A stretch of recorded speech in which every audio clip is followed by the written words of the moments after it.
చిన్న తప్పును కూడా సహించొద్దు. మాకు కడుపు మంటదా? ఎవరు వాళ్ళు? చంపినోడు ఎవరు? ఎక్కడ చచ్చిన వాళ్ళు ఎవరు? వాళ్ళే ఇప్పుడు మీ పక్కన నుండి ఎట్లా ఊరుకుంటాం? అందుకనే మేము పేరు చెప్తలేము, మనం సదా జాగరూకతతో ఉందాము. లేదు లేదు అట్లాంటాం, ఇంకా తప్పంటాం. అమ్మ వినము, కాంగ్రెస్ వాళ్ళు కూడా తప్పుపడతాం, గల్లా బట్టి అడుగుతాం. మీరు తప్పు చేయకండి. 2వ తారీఖు నాడు ఎవరు తెలంగాణ వాదులైతే పోకండి. మీరు దొంగ పనులు చేస్తున్నారు. అదే మహేందర్ రెడ్డి కదా కారణమైంది వీళ్ళందరికీ. మీ పక్కన ఉంటాడా? అదే దానం నాగేందర్ తెలంగాణ కొట్టింది కదా, మీ పక్కన ఉంటాడా? సిగ్గుందానం తెలంగాణలకు? నాకైతే సిగ్గు మసులుతుంది కడుపు. ఎవరైనా సరే లాఠీ లేపి నెత్తి వాళ్ళ కొట్టాలని ఉంది. అందుకనే అందరు దొంగల్ని పక్కన పెట్టుకున్నారు కదా. కేసీఆర్ పక్కన దొంగలంతా ఇప్పుడు మీ పక్కన ఉంటారా? మేము ఎక్కడ ఉన్నాం, వాళ్ళు ఎక్కడ ఉన్నారు? గద్దరు ఎక్కడ ఉన్నారు? మేము ఐక్య కార్యాచరణ కమిటీ ఎంత పెద్ద పరాలు చేసింది. ఎక్కడ ప్రజల సమస్య ఉంటే అక్కడ పోయినాం. మేము ఓపెన్ కాస్ట్ అయితే పోయినాం, ఫార్మాసిటీ అయితే పోయినాం, రైతులు చచ్చిపోతే పోయినాం, ప్రతి చోట పోయినాం. అట్లా త్యాగాలతో వచ్చింది, రాజకీయ నాయకులతో రాలేదు. ఏ రాజకీయ నాయకులతో రాలేదు. సోనియమ్మ ఒకతే. కాంగ్రెస్ వాళ్ళు ఇచ్చింది కరెక్టే, ఒప్పుకుంటాం, చేసింది కరెక్టే. కానీ ప్రజల త్యాగాలతో తెలంగాణ వచ్చింది, అమరుల త్యాగాలతో పోరాటం వచ్చింది, గాయాలతో వాళ్ళకి ఎన్ని త్యాగాలు చేసినారు. అందుకని మేము త్యాగాలను కలుసుకుందాం. సోనియా గాంధీని ఆమెకు ఒప్పుకుందాం. సోనియా గాంధీ కాబట్టి వచ్చింది, తెలంగాణ కాంగ్రెస్ నుండి వచ్చేది కాదు. సోనియా గాంధీ ఢిల్లీలో కూర్చున్నది కాబట్టి వచ్చింది. అందుకని మనం సోనియాని కూడా తలుచుకుందాం, థ్యాంక్ఫుల్గా ఉందాం సోనియా గాంధీకి. కానీ తెలంగాణ కాంగ్రెస్ వాళ్ళు మాత్రం ఒప్పుకునేది లేదు, చంద్రబాబును కూడా ఒప్పుకునేది లేదు. మాకు భయం అవుతుంది, రేపు మళ్ళా చంద్రబాబు గారిని గెలిస్తే తెలంగాణ ఆంధ్ర కలిసిపోద్దేమో, మీ కాంగ్రెస్ వాళ్ళే కలుపుదామంటే ఆంధ్రలో మాకు భయం అవుతుంది. ఎందుకంటే అటువంటి సూచనలు కనిపిస్తున్నాయి. కాబట్టి మిత్రులారా, లాఠీ లేపడానికి లాఠీ పట్టుకొనే ఉందాం, లూటీ చేసే లాఠీ లేపుదాం. మేము 2వ తారీఖు నాడు జరిగేది మేము బాయ్కాట్ చేస్తున్నామని ఇప్పుడే హెచ్చరిస్తున్నాం, అట్లా ప్రకటిస్తున్నాము. మేము రావాలంటే మీరు దానికి అర్హత సంపాదించాలి, లేకపోతే చేసిన తప్పులని సరిదిద్దుకోవాలి. లేకపోతే మేము తెలంగాణ ప్రజలను ఇంకా పిలిపిస్తున్నాము. జనవరి 2వ నాడు మీరు చేసే సన్మానాలకు ఏ ఉద్యమకారులు పోవద్దని చెప్పి మేము శాసిస్తున్నాం. నమస్కారం.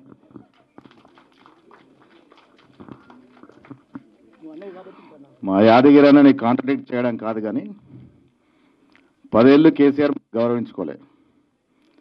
గౌరవించే నాయకుడు దొరికినప్పుడు మనం ఆదరించాలి. ఇలా రేవంత్ రెడ్డి గారు ఒక్క నిమిషం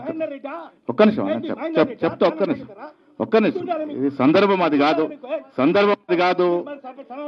కాదు. మీరు మాట్లాడడం తప్పు, 100% తప్పు. నేను మాట్లాడే తప్పు అంటున్నాను. ఇంత సందర్భమే కాదు, మీరు మాట్లాడకూడదు అట్లా. సందర్భమే కాదు, మీరు మాట్లాడే సందర్భం కాదు అది. ఎట్లా మాట్లాడతారు మీరు? అరే మన ఆదరించలేదు. ఆదరించడం ముఖ్యమంత్రి రెడీ ఉంటే మీరు రానంటే ఏమన్నట్టు? అది కాంట్రాడిక్ట్ చేయడానికి వచ్చిరా మీరు? మీ వ్యక్తిగత స్టేట్మెంట్ బయట ఇవ్వండి, ఇక్కడ కాదు కదా. జూన్ 2న జరిగేటటువంటి సందర్భము మన తెలంగాణ కోసం మనం జరుపుకున్న పండగ అది. మీరు కాంట్రాడిక్ట్ చేస్తే ఎట్లా వద్దన్నా? ఇది సందర్భం కాదు. ప్రతి దగ్గర ఒక్కటి వినండి, మీరు ప్రతి దగ్గర ఇప్పుడు రాజకీయ అవసరాలు వేరు. రేపు తెలంగాణ కోసము మీరు తప్పు మాట్లాడుతున్నారు.